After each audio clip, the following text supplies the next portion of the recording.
Alam niyo po, madalas natatalo tayo sa buhay dahil kahit hindi mo labang kinukuha mo.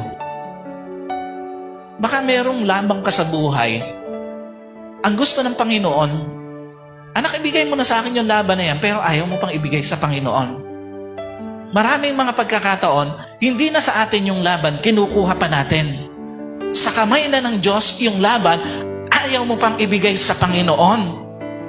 Alam niyo po, madalas natatalo ka sa laban ng buhay, kahit hindi sinabi ni Lord, pilit mong inilalaban.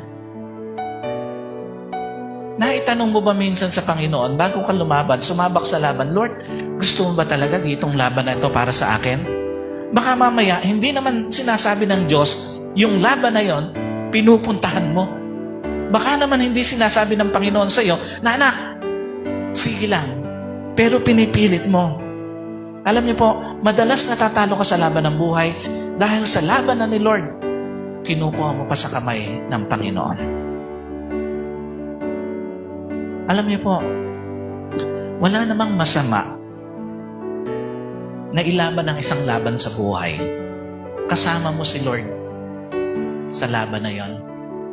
Huwag kang pupunta sa laban ng buhay na ikaw lang. Tiyakin mo kasama mo si Lord.